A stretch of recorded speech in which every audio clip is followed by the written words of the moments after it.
Good afternoon, everybody, and welcome to today's Open to Export webinar about how exporters can use Amazon to drive their international growth. My name is William Barnes-Graham, and I am the Senior Content Editor at the Institute of Export and International Trade. Next, please. Open to Export is a free online service helping small businesses get ready to sell overseas. Through our step-by-step articles and guides, regular webinars, our Export Action Plan tool, and our quarterly competitions. You can find out about all of these on our website at www.opentoexport.com. Next, please. Open to Export is powered by the Institute of Export and International Trade, the UK's professional membership body for traders. Endorsed by the World Trade Organization and the International Chamber of Commerce as a small business champion, we offer a unique range of individual and business membership benefits, education and training catering for beginners through to master's degrees, and an always exciting and prestigious programme of events celebrating UK businesses' exporting achievements. Next. We will be running a live Q&A later in the session, and you can ask questions at any point using the question box on the control panel to the right-hand side of your screen. The general principle here is that we'll only ask questions that are relevant to the broad audience, so we won't be able to go into company specifics as such, but if you do have specific questions, we can refer you to our technical helpline afterwards. You can also download a PDF of the slides today at any point via the handout drop-down on your control panel. Next, please. For now, though, it is my pleasure to welcome today's speaker in John Newton from Click-Through Marketing, a new recent member of the IUE and a great expert on this topic. So, John, over to you.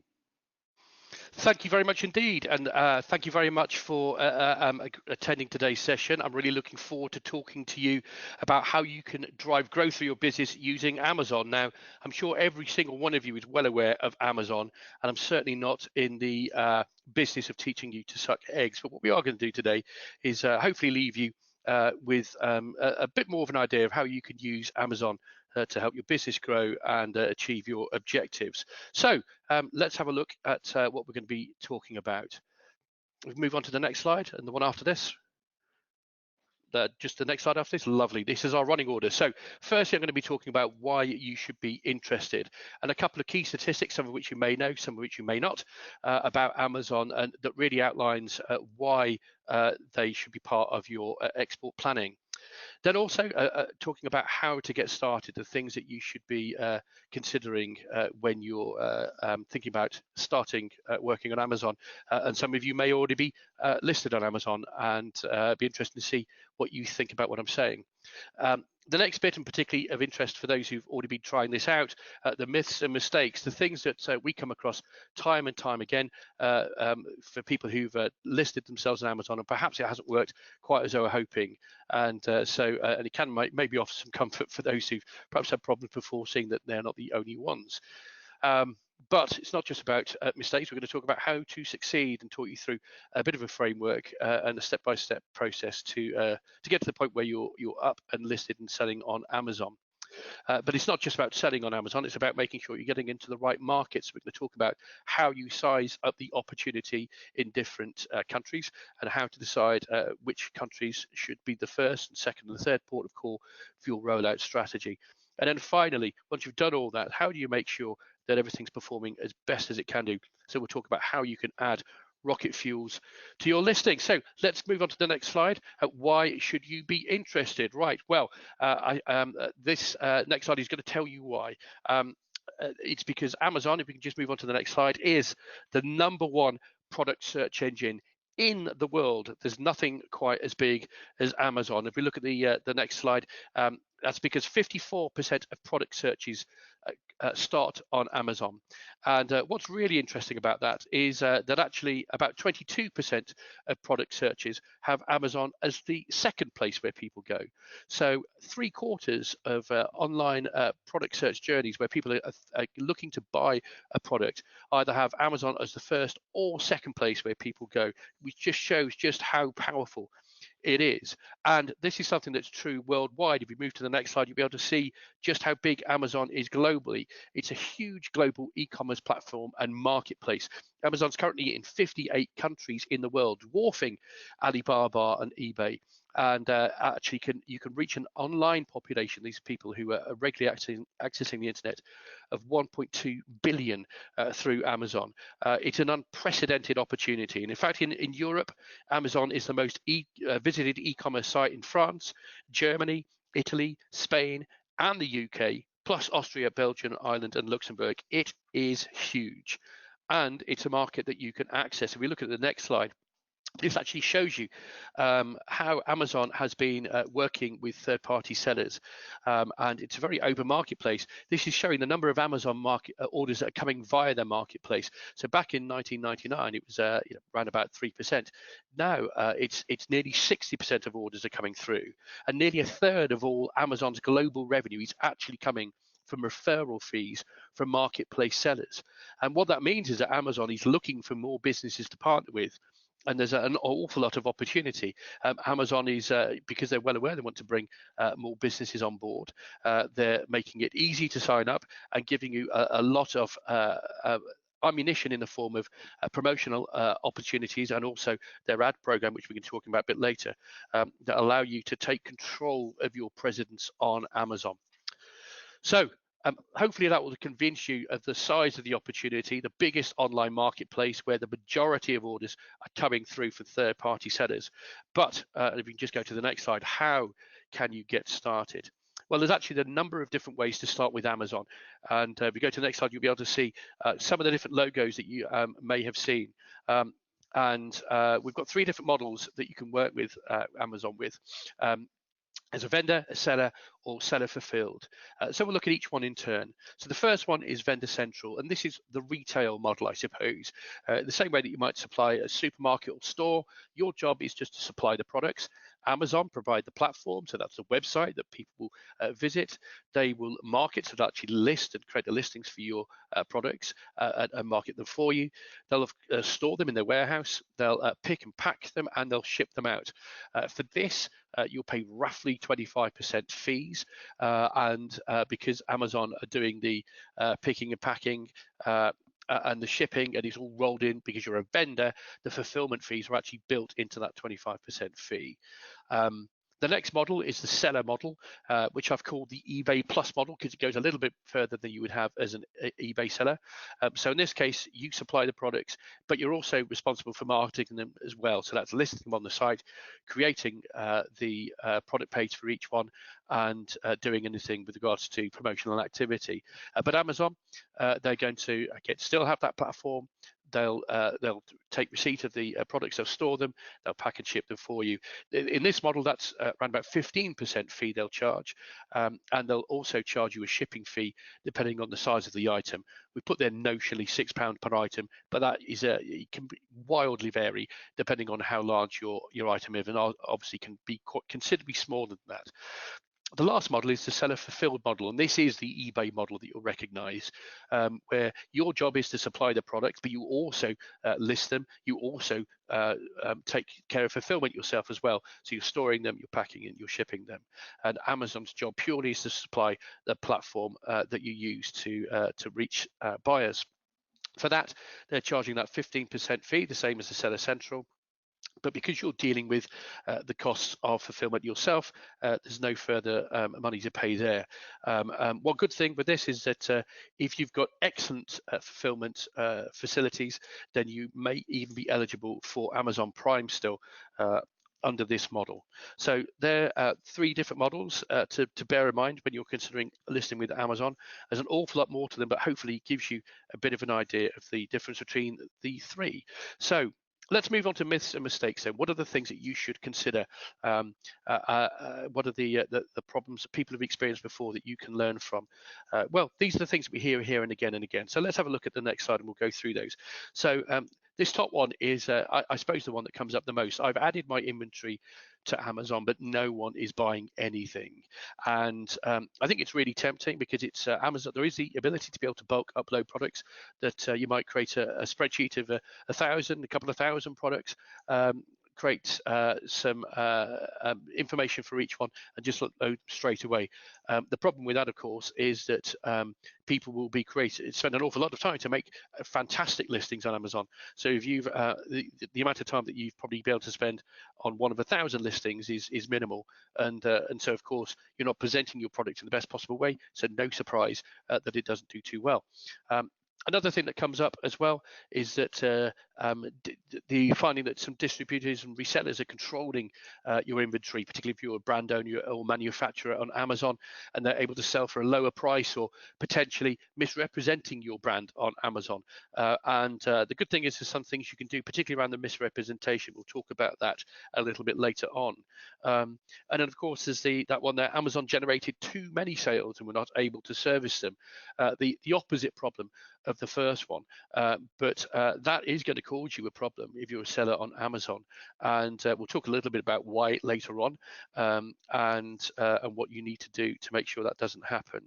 But these aren't the only things that come up. We also hear kind of nagging doubts from people, and here are some of them on the next slide. So the first one that comes up is people are worried that Amazon will copy my product. Obviously, Amazon has its Amazon Basics range and other brands too, and people are concerned that they may have seen this happen once or twice, where a manufacturer starts listing on Amazon and all of a sudden, maybe 18 months later, a similar product comes out created by Amazon. But my response to that has always been, unfortunately, this is a problem as old as the hills. If you could go into any supermarket and just walk down the breakfast cereal aisle, you'll see plenty of products that have been copied by private label. And this really isn't an Amazon problem. I suppose it's a trademark and patenting problem. And the main thing you need to be thinking about is, do I want to miss out on the opportunity of being on the world's largest marketplace? The next bit is worried that Amazon will have the data. And again, same thing. If your competitor isn't quite so worried about that, they're the ones who are going to walk away with the sale. And that last bit is about, does Amazon take too much margin? And again, I was talking to a manufacturer last week about this, and they were saying, look, if your product cost is more than 25% of your total sales price, then your business isn't set up correctly. But for some businesses, Amazon might not be the place for it to be. It may not work, and that's why it's important to go into it with your eyes open and make sure you're aware of the potential costs, so that you can become a profitable venture for you over the long term. But ultimately, one thing to consider is, unfortunately, Amazon, well, fortunate for us, but Amazon's not going anywhere. They're a very well diversified business, one of the biggest companies in the world, and so we all need to be able to work out how we can work with them rather than against them. So, how to succeed? How do you start doing well on Amazon? So if you go on to the next slide, you'll see a picture of Jeff Bezos. And he's actually resting there on a desk that was in the original Amazon office in the 1990s. I think back in 1994, when Amazon was set up, they actually made, and Jeff did this himself as well, the first employees made furniture out of reclaimed office doors and other bits and pieces. And in fact, that's exactly how Jeff's desk was made. And he did that really not only to save money, but as a very obvious example of the priority, which was they're 100% about what they can do to create value for the customer and 0% about what they can do, well, anything else. And that has been their model, and that's how they work. They want to make sure that everything they do is around what customers want and putting the customer first. And an important way to be able to tell whether customers are happy is based on whether, if your product is selling on Amazon, if people are rating your products very well on Amazon, then that's great, and Amazon's going to want to send you more sales. But if you've got a poor product, if it's poorly priced and it's poorly reviewed, then it's not going to go so well for you on Amazon. And but a key thing for Amazon is they need to make sure that they can have that quality control and send people to the right products. And we'll talk a little bit later on about that A9 algorithm and how that is that algorithm essentially bakes in thinking about the customer first. So steps to success. What things do you need to be considering? So the first, when you're at the point when you're ready to think about creating your seller account, the first thing to do is define those priority SKUs. I mentioned earlier, one of the problems that people can have is they may have thousands of different products that they want to be able to promote, and so they dump thousands of products in there without really thinking about it, and then surprised it's not working. You'll know for yourselves which of your products have a real, genuine, unique selling point, USP, which are hyper competitive in the market, that maybe have something that people cannot get elsewhere, and you'll know that from your own sales data. And they're the products that we would recommend that you look at first. It's much better to work on creating fantastic listings for your top 10, 20, 30, 40, 50 selling products than your top 1,000. You can work on your worst selling products when you have time. When you've defined what those priority products are, the next thing to do, if you are a brand owner, is to make sure that you go off and claim the ownership of your intellectual property on something called the Amazon Brand Registry. You can search for this on Google, it'll pop up, and it's really important that you do this.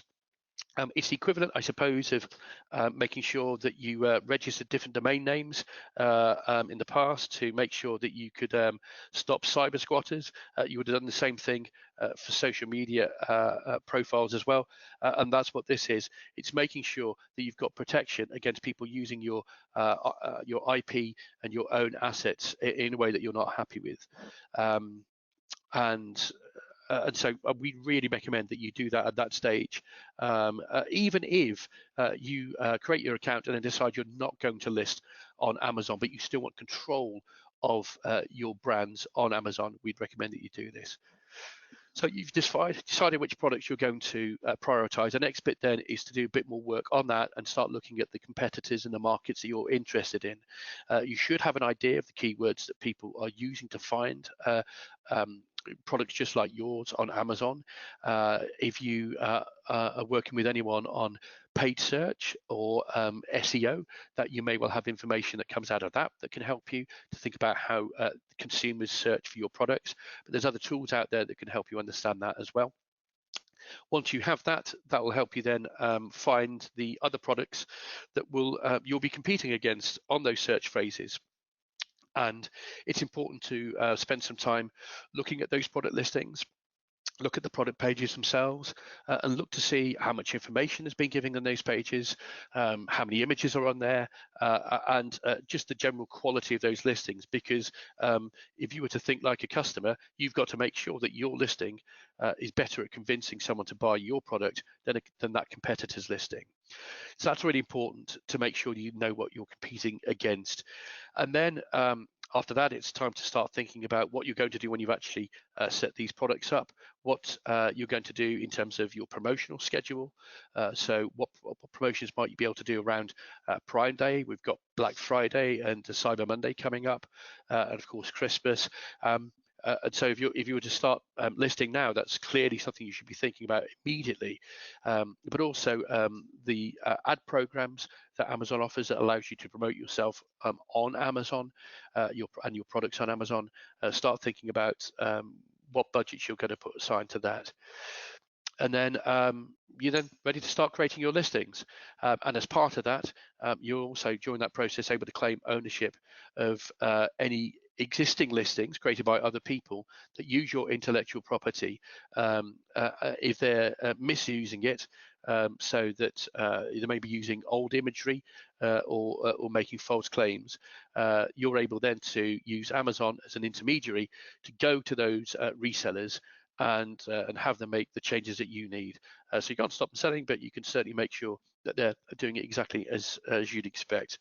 And that's it. You're ready. Go off, create your Amazon listings, and there you are. You've made sure that that you're going to create listings that have got a much better chance of bringing in sales for you. So you created your listings, but what do you need to do to make sure that you're creating listings that are going to do well on Amazon? If we go to the next slide, we're going to talk about the A9 algorithm. This is something that Amazon uses, and it's part of its mission to emphasize the customer experience, and really it's using sales as a proxy. So if you've got a listing that no one goes to, no one buys, no one leaves reviews for, Amazon has got to infer that there isn't a very good experience for customers if they're sent to that, and so they'll deprioritize that listing in their search results for particular search phrases. But you can use that to your advantage, because if you understand how it works, then you can make sure that you're doing the things that are going to make you rank a lot higher in the search results. So let's have a little look at what some of those things are. So how do you set up for organic success? And this is success where you're not spending on advertising, which we'll talk about later. So one of the things to think about is the relevancy of your listing to the individual search phrases that you identified that people will be using to find your products on Amazon, and even the order in which those keywords appear. And you should be thinking about what's going into the name of your product, the title of your product, the bullet points that should appear at the top of the listing, the quality of descriptions further down, and just make sure there's that it's relevant to the keywords and phrases that you're interested in, and it does a great job of describing the product and what it can do for customers. The next thing is listing quality. It's the things I just talked about, but in addition to that, it's the number of images. Amazon themselves recommend at least 6, and we've also seen a number of different case studies that show that adding video to your listings can significantly improve the sales performance of those listings, and we've seen that from our own customers as well. And the end result of that is the listing performance. So how well is that listing doing at turning visits into sales? And that's really important. Amazon's got to decide who to prioritize in the search results. And if they can see that your listing quality is translating into sales, they're going to want to put you higher up. The fulfillment method's really important as well. So if you're an Amazon Prime vendor, you're able to offer that. That can really have an effect on your sales. I've been an Amazon Prime customer myself ever since it came to the UK. Last year, Amazon revealed there's over 100 million Amazon Prime customers, and I'm sure there's many more than that now. I know that when I go to purchase anything from Amazon, pretty much most of the time I'll be clicking the button that just filters out anything but Amazon Prime sales and sellers. So it's really a key thing. Amazon knows that people prefer Prime listings, and so again, if you have a Prime listing, you'll be appearing higher up in those search results. And the availability of stock, we talked earlier about one of the problems is that people are finding that Amazon, in some instances, are actually driving too many sales and more than the inventory they have. Amazon knows that if they put someone at the top of a search result, they send the customer through to an individual product page, and then the customer gets there and then realizes that, oh, it's out of stock. That's a frustrating experience. And if that happens too many times, Amazon is going to start deprioritizing you. So it's important that you have strong inventory management control. So make sure that you do have available stock, and if you're anticipating that you won't, to pause your listing until you're ready. And so that's very important as well. And of course, price comes into it. All of these other things matter, but price is obviously very important. And this is another reason to make sure that you're choosing the things that you decide to list in the first instance on Amazon very carefully. If you pick a generic product that you're buying elsewhere, and there's already 50 people who are selling that product on the listing, and then you're the 51st, and you've got a brand new account, the only way that you'll really be able to make any cut through is by having the lowest price. But that means, of course, that your business is being dictated by your dumbest competitor who's prepared to sell at a price that isn't profitable for them. Whereas it's much better if you can pick the couple of products where you think I may only have 2 or 3 competitors, or even no competition at all, given the functionality or spec of your product. That's a much better place to be, because you're not going to get dictated to on price, and again, knowing that it's a key factor in the A9 algorithm. And then last, the brand or store performance. If you go into a listing, you'll be able to see the name of the product at the top, and immediately underneath that, you'll see the name of, in many instances, the manufacturer. If you've got a well-known a store that's been performing for a very long time, fulfilled many sales and got some great reviews, then if that store adds a new product to it, that product will already start off with some inheritance from that store. Likewise, if you've got a couple of great selling products, when you set up your store, that will also benefit from the high sales and strong feedback from those core products. And as you can imagine, it's a virtuous circle. So making sure that your products do well, make sure that your store does well, which means that any new stock you add will also have that inheritance going in. So there are things to think about when you're considering about organic success. The next slide, we're going to talk about sizing up the opportunity, and this is where, as an exporter, you're going to be particularly interested. But how big is the opportunity just globally on Amazon? Well, let's look at the chart. So this chart here shows you, well, in the first instance, it actually shows you exactly why Jeff Bezos decided to start off selling books, because it was the single category that had the most variety in it. And a lot of books out there, but lots of electronics too. They sell an awful lot of automotive parts and accessories, lots of CDs. But what's really interesting here is not the size of the bars relative to each other, but the numbers on them.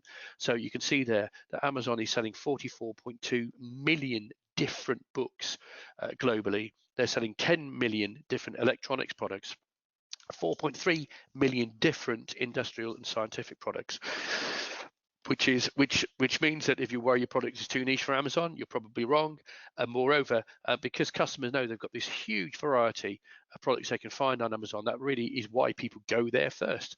Because if they can't find it on Amazon, it's going to be probably something they might not be able to find elsewhere. So it just shows just how big that inventory is on Amazon. But how big is the category? Show me the money. How big is it? Let's look at the next bit. So how big and how much is your Amazon category worth, and how much revenue are your competitors generating? I think these are all things we'd all love to know. But what's great is that using information that's provided and combining that with the average price, we're actually able to work out the sales value and the number of units shifted for a product or for a category. Which is great because it means we're able to do that in different countries as well. So you can therefore work out for your category which countries offer the greatest opportunity to you. So let's look at an example of how we could use that information. So let's move on to the next slide. So this is the Harry Potter Advent Calendar. This is on sale on Amazon.co.uk at the minute.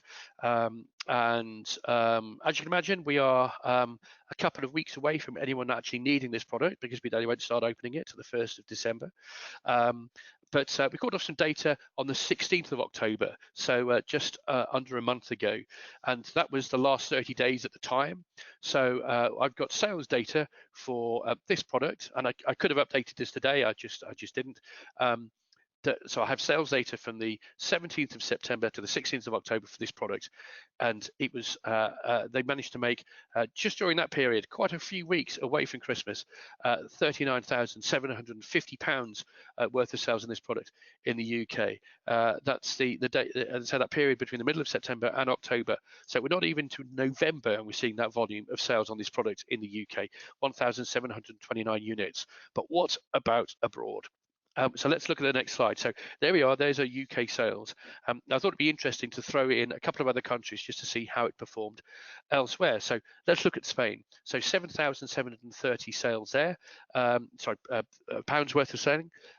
Germany, £33,500 worth of sales, more units than the UK, but the US are nearly £600,000 worth of sales, 22.8 thousand units sold during that time, which actually shows, and if you go to the last part of this build, that the UK and this product is a Lego product. I can assure you this is going to be sold in almost every country that Amazon's in, but just in those 4 territories alone, the UK only represented 6% of the sales value.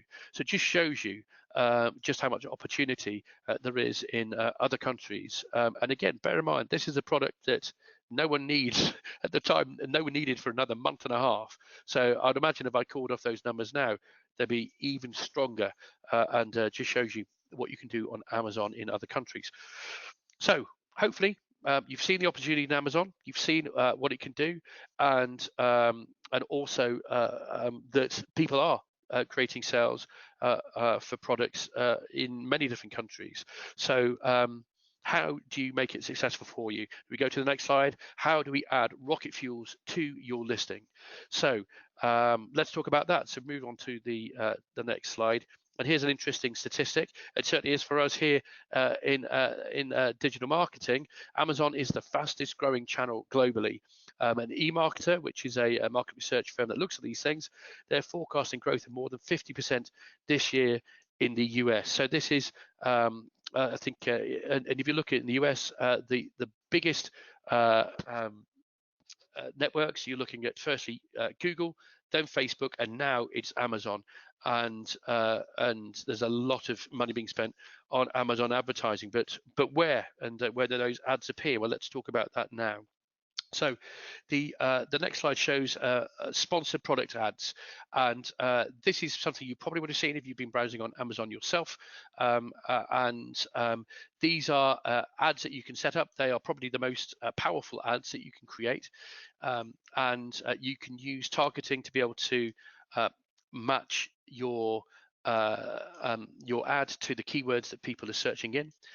You can also actually hand that power over to Amazon and get them to decide that themselves. Although there is some risk in that, of course, because you're essentially giving them a blank checkbook at that point. But what is good is that you can use what we call keyword negatives. So if you're selling men's clothing, that you can make sure that you use female or women or children as a keyword negative, so you won't appear when people use those phrases when they're searching for your products. And this is sold on a cost per click basis, and it's by far and away the highest volume, highest converting traffic, and it means you can place your products very prominently at the top of search results. And if you went and clicked on one of these, it would take you straight through to your listing on Amazon. So this is a way of being able to use Amazon to promote your products on Amazon, because and it seems a bit odd because I think we're so used to seeing maybe an ad on television and thinking that's going to translate into what we might go and spend in the high street a few days later. Here we've got a sponsored brand listing, which appears right at the top of the listings. This is for Jack and Jill. You've got the opportunity to be able to show your brand logo, then some text about your brand, which can take you directly through to your brand page. And you can go off and set up your own brand page, your own store. It's something that's free. We absolutely recommend you do it. I was at Amazon's HQ 2 weeks ago, and this is something that they're encouraging everyone to be using, and they're doing an awful lot of work to make it better, including in different countries. So you should definitely do that.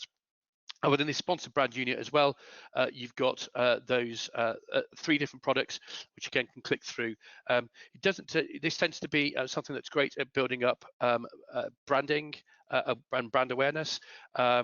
It's something that you can also use with complementary product keywords. So, for example, the suggestion I put on the screen there is if you're selling replacement batteries for specific laptops, then you can target keywords to those names of those particular laptops, and so that when people are thinking about buying a laptop, they can also pick up a second battery at the same time. And if we go to the last page, these are display ads. Now, in this example here, you can see a display ad that's appearing on the right-hand side at the bottom of an actual product listing. So this is a product page for a Nikon camera, but rather cheekily, GoPro are appearing in the bottom right-hand corner. So actually deliberately targeting their competitors' brand product page and hoping to maybe steal away 1 or 2 sales from Nikon. What's interesting about this is at the minute this example is on a product page, but what's great is in the future, and in fact starting now, you're able to show these ads on other sites across the web. Amazon not only owns a number of sites themselves like IMDb, but also works with the top 250 websites in the world, but also has a lot of other websites that they work with, which means that when someone who's perhaps looked at your product before, or someone in your a product in your category before, that those people are able to be reached when they're elsewhere on the web, that you can show them an ad for your product, and when they click on it, it'll go directly through to your product page on Amazon, and they'll be able to go through and buy. So a really powerful way of being able to bring people back, even people perhaps who, again, haven't seen your brand before, but have just shown interest on Amazon by looking perhaps to other products in your category. And it's a great way of being able to introduce yourselves to new customers. So here are some key considerations for Amazon advertising. We can go to the next slide. Targeting. So it's really important you get this right, because it can be keyword targeting, particularly, can be a great way to put your product in front of people who are in market. But also, if you get it wrong, you can burn through quite a lot of budget. So it's really important that you're on top of this, that you're making sure that that the key phrases that you're using and the ASINs, the products that you're targeting on Amazon are appropriate and are profitable. Because again, Amazon doesn't want to send people through to listings that aren't of interest to them. The next thing is competition. In the same way that you need to be thinking about the competition for your listings, you need to be thinking about the competition who are also advertising, and making sure that you're putting up an attractive ad compared to your competitors. And then finally, your campaign is always on. You can certainly set it to go on and off at different times, but you wouldn't want to do that. Ideally, you want to be in a position where you can pick up sales at any time. So if someone just wants to buy something at 3 o'clock in the morning, why not?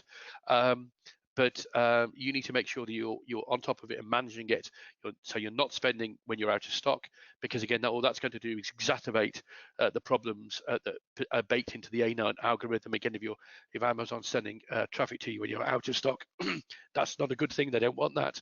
And also, you don't want to be spending on an ongoing basis on key phrases that aren't turning into sales. So thank you very much again for sticking with us during that technical hitch there. The last slide I want to show is just talking about a report that is available to you all. This is an Amazon Category Insights report.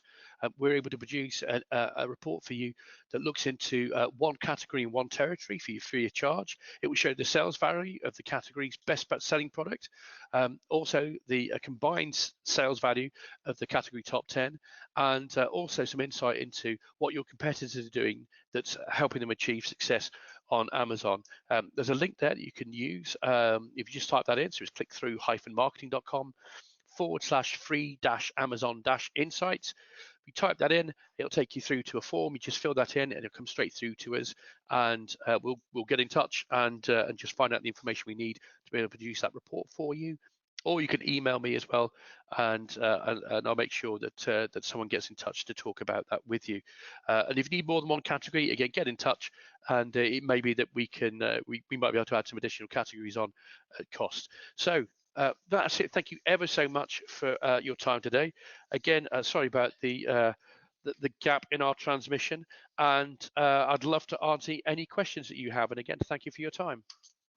Great, thank you, John. Yes, as John says, sorry for the slight hitch there. I don't know what caused that cutout, but fortunately, it looks like most of you stuck with us. So thank you. Yes, very good, very good. Moving on to the questions, and remember, you can ask questions at any point using the question box on the control panel to the right-hand side of your screen.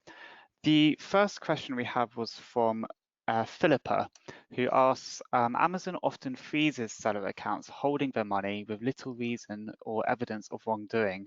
What do you do in such a situation, John? Yes, yeah, and thank you very much for the questions we've received in advance. That's really interesting. Yes, Amazon will stop accounts, and they have a couple of different reasons for it. One is poor performance. So you might have product defects. You might be cancelling orders after they've been placed, which obviously is very frustrating for the customer, particularly if you might be buying it for a birthday or something, and also late shipment. So if you're kind of exceeding the delivery times that people expect, that's a problem too. Another reason why maybe they would stop an account would be a product violation, saying something that you're not allowed to on Amazon, or a policy violation. So behaving in a way that they wouldn't expect. Now, if you do get frozen, Amazon recommend that you submit an appeal within 17 days, and you'll get an email that they'll send to you, and there'll be a link in that for you to submit that appeal.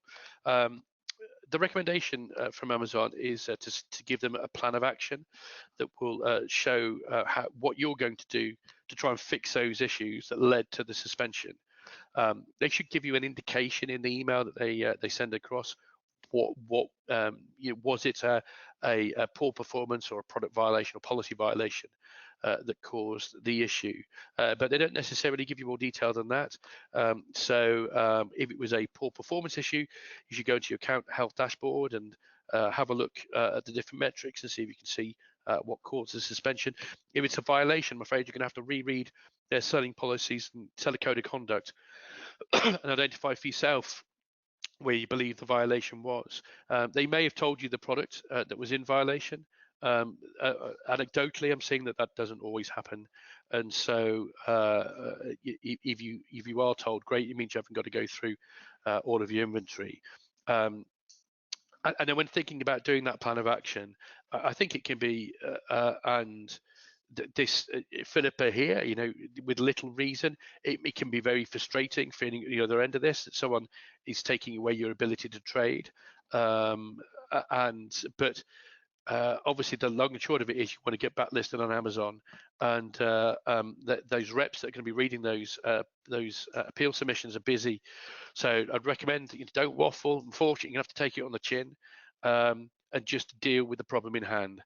Say what you're going to do to fix it, be specific, keep to the issues they've raised, and just identify exactly what you're going to do to avoid the problem happening in the future, because they want to know that not only is it a one-off, but what you're going to do to make sure that is the case. So if you're cancelling orders because you don't hold enough stock, tell them what you've done and going to be doing to improve your inventory management. If it's a product issue, tell them how you're going to make sure that you don't list those products in the future and what your product compliance process will be. And if you get relisted, I'd be happy about it and take it as a bit of a final warning. You never want to be in that position again, and improve your processes so that you can keep on selling on Amazon as long as you can. So hopefully that answers that question. Great, thank you, John. And another question we had in from Clive, and we usually do have quite a fair few food and drink companies on our calls. So he's asked, what's the best approach for food and drink manufacturer, specifically a free-from food manufacturer, to maximize potential? So yeah, can you just give an overview for the food and drink industry on using Amazon? Yeah, great question. As I pointed out, there's from the slide I showed before, there are a tremendous amount of different products on Amazon, and in the first instance, we'd say follow the process that I suppose I outlined earlier. You need to know which of your products have an edge, and look at the different markets are out there. Go onto the different international Amazon sites and see what the competition are doing. Use the search terms you think your customers are using to find your products, and again, if you've done anything with PPC or SEO before, you may have an idea of those search phrases. And there's also some third-party tools that can tell you how many times people are searching on different phrases on different Amazon sites. And the key really is to balance search volume with a competitive landscape in each country. You want to go where there's a good, decent amount of demand, but where you're not going to be strangled by the competition. And that will help you decide where to go next. And of course, there's a lot of good market research out there as well, for example, to help understand which markets free from is really getting traction in. And think about food specifically. It's one of those departments that's very well represented in Amazon's deals section. And if you use your deals correctly, it can really help you get your name out there. But yesterday I was having a look on the main deals page on amazon.co.uk, and on there you had Gray's superfood oat bites, Green and Black's organic chocolate, and also Knorr gluten-free vegetable paste was on there yesterday. So there are more niche food products in there, and you had a free from product just in that list. And so people are doing that to get out there. I mentioned earlier, make sure you have a brand page, which is free, and you can use it to communicate that point of difference. And of course, there's a really interesting point of difference for a free from manufacturer. And if you have one of these pages, you can use it to populate it not just with text, but images, videos, and even background videos. And you can have multiple tab subpages as well. If you have free from products in different categories, you can have a different tab for each category and your products listed on there. And it's a great way to be able to kind of tell your story and what makes you different from the other free from manufacturers. And that page, that brand page, can also include a deals tab as well of any deals that you're running.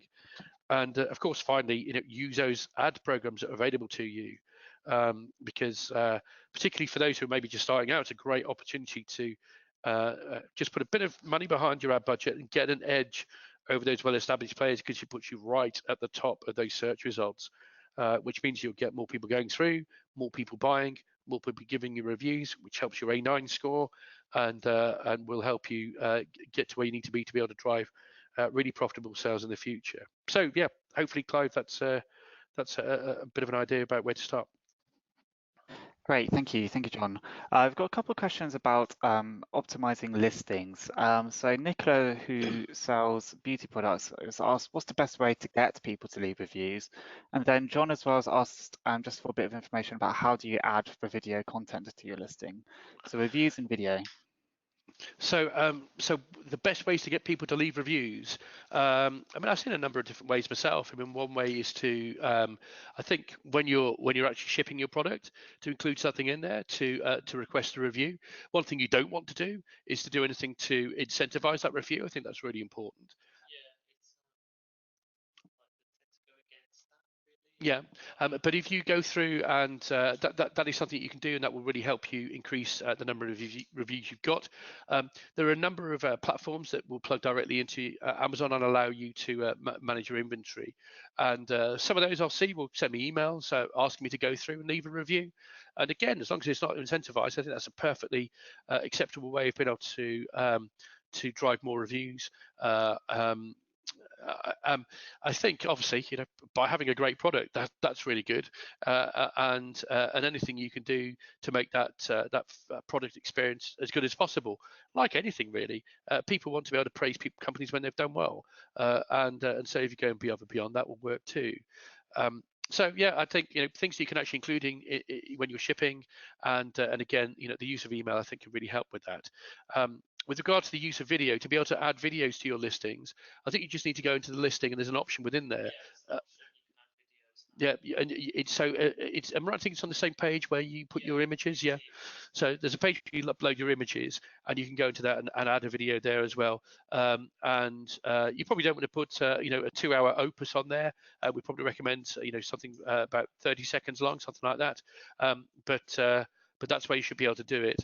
And if you want to put another place to put videos, again, is on that brand page. And if you create an account, that they've made sure that it's a very easy to use. What you see is what you get editor, so you can just go in and add videos through there too. And if you want to know what a good video looks like, one way to do it is look to see, again, in your category, or maybe even other categories as well, look at the best-selling products. Look at the videos they've got on there, and that will help you get a good idea of what's working.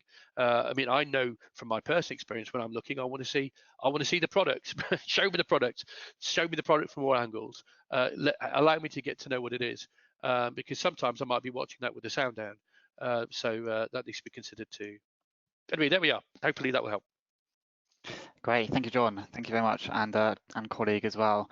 A question from Colin.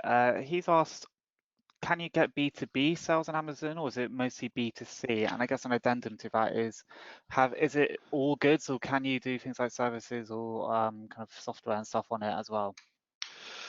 So can you sell services on Amazon? At the minute, that's not what it's about. I think you talked about selling software. Obviously, software is something that can be sold through Amazon, and not just physical software, but downloads. But B2B software, I don't think that's. I don't necessarily think Amazon's the right place for that currently, particularly when for a lot of B2B software, I suppose it'd be more about the lead gen process. And I know that when we buy software for our business, we typically want to talk to someone first. Not always, but certainly that can be true. When you talked about is Amazon a good place for business to business, absolutely a good place for business to business. Businesses buy plenty of things all the time, and Amazon are actually encouraging businesses to go and create their own Amazon business account, which has some added advantages, I think, in terms of discounts and VAT invoicing and various other bits and pieces. My colleague Ashley here, who's in the room with me, is kind of more familiar with this, and yeah, that they know that that business spend is something they want to tap into, and they have a whole other section on Amazon now where you can, which has been set up to sell directly into businesses, and some pretty niche stuff in there. I mean, scientific products and health and safety, tons of things. So it's a great place to be. I think, but for the business software, absolutely. If it's something that you're able to package up and sell as a product, but if you're selling a service, it's maybe not the right place to have a service conversation. But of course, if you're seller fulfilled and you control your own listing, you control your own data, it means that perhaps you can go and follow up with customers afterwards. And again, if you can slip information into any packaging that you're selling, then again, maybe that will start that conversation about products, about services, using products, I suppose, to start the conversation with people about services. Great, thank you, John, and Ashley as well. A question from Milan, they've asked, they've had issues when they've had issues trying to get them resolved, and they've said that the first line of support with Amazon isn't often the most efficient, let's say. So they've asked, what's the best way of getting around the first line of support in order to contact specialist support straight away? What's the best line of being able to get past first line support to get specialist support? Obviously, it would help to know the exact problems that you're having there. I don't know that there is. I think to some extent, I think it's like any business. If you're a much larger seller on Amazon, I think other things become available to you. Yeah. So large businesses will be invited to kind of sessions at Amazon directly, and probably have an assigned account person as well. And so this is one of these things where if you can grow your business like anything, you're welcome to see a slightly improved account management. I suppose one thing to do is if you have problems, obviously they have Vendor Central, have a look on there. It can be very frustrating feeling you're having to go through FAQs to find out your answers. I felt like that before on things, and then I go through the FAQs and I find out my answer. And so I'd still recommend having a look at that. And obviously there's the forums as well. That can be another way to perhaps come across people who maybe have got access to a high level of support, who perhaps can share a bit of information there. So I wish I could tell you I've got a magic number for you to call, but at least there's a couple of, if you're not getting joy from your Amazon person directly, at least there are a couple of other routes you can try. Great, thank you, John.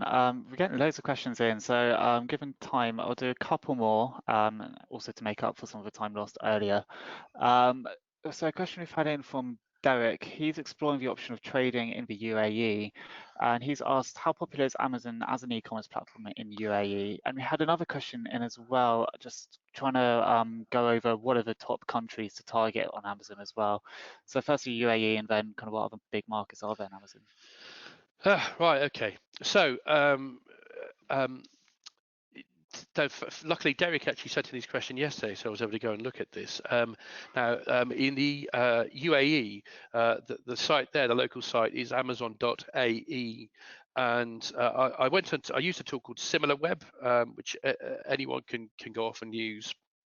And SimilarWeb tells me that for the United Arab Emirates, amazon.ae is the 9th biggest website, and that's after Google, Facebook, Twitter, a couple of others, and it's the top e-commerce shopping website there. And SimilarWeb is estimating 16.3 million visits a month, and month to month I think it's up about 20%. The next biggest over there are noon.com, which has got 50.3 million visits, and Doublezil, which has got 6.9. So the rule holds true in the UAE as well. It does pay to look at Amazon first. And in answer to the second question about which are the best markets, the biggest markets to be in, I'd probably go off and have a look at SimilarWeb. Just go to similarweb.com. You're able to browse by website, but you can also browse by country. And within that, you're able to see where Amazon or the local Amazon site appears within that country. It'll show the websites that are in position 1, 2, 3, down to wherever, but it will also tell you what the type of website is. You can go on and click on that and find a little bit more about it. And that's probably, it's a really easy way with no more information from me to be able to just go off and click on, the territories you're interested in, see where Amazon is in them, and see who else you should consider.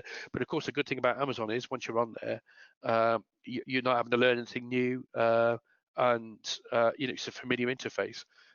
So that is obviously an advantage. Excellent, thanks, John. And one last question because we're running low on time now. So this is from Nick, and he's asked, how does an online exporter avoid the restriction on IP address location, preventing access to particular markets? Interesting. Wonderful. One. Okay, yeah, it is an interesting one.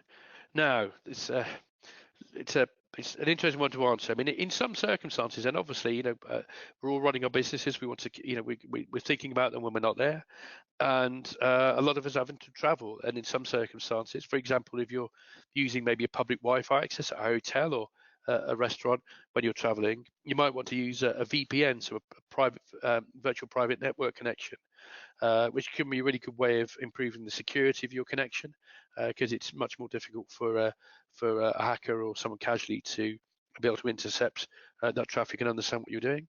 And a VPN can also help you get around geofencing, because it can make your visit appear to be coming from another country from the one you're in at the time. So that it can be useful if you are, again, away every now and again and need to be able to still transact on Amazon or any site that requires checking of the location of your IP.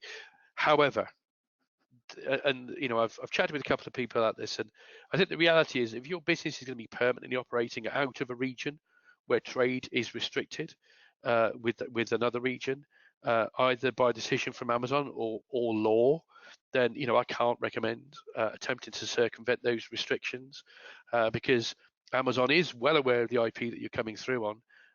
If you are operating multiple seller accounts or multiple accounts actually from a single IP, if you do that to death, you will get one of those accounts banned, and so banned at worst, banned at best, or worse. Again, if you're breaking the law, that has other consequences.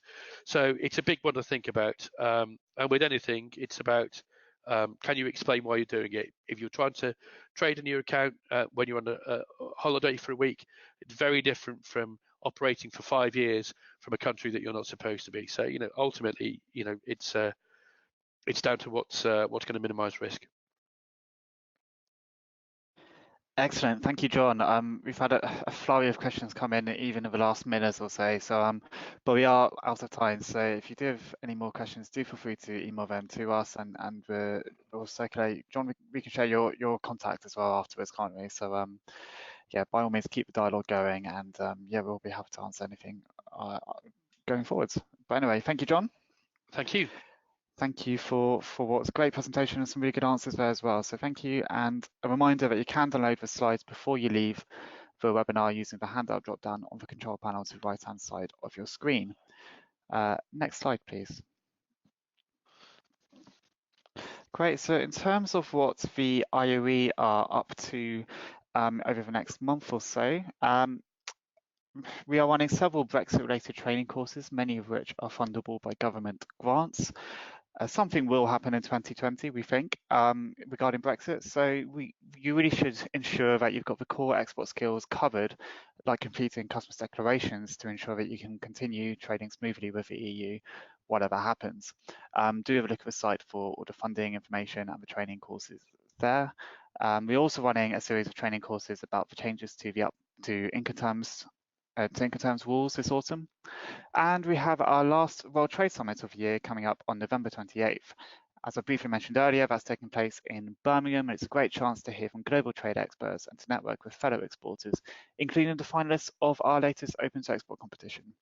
You can find out details about all of our training courses, as well as our events, membership offerings, and education program at export.org.uk. Next, please. Our last webinar of 2020 will be, of 2019 even, will be with BB Financial Services, and we'll be looking at what exporters need to be doing to succeed in 2020. That will be on December 12th, and we will shortly be uploading details about how you can sign up to that at opentoexport.com/webinars, where you'll also be able to view a recording of this webinar in the coming days. That's all for today. We hope you found that useful, and please do take our exit survey to let us know what you thought. But for now, goodbye.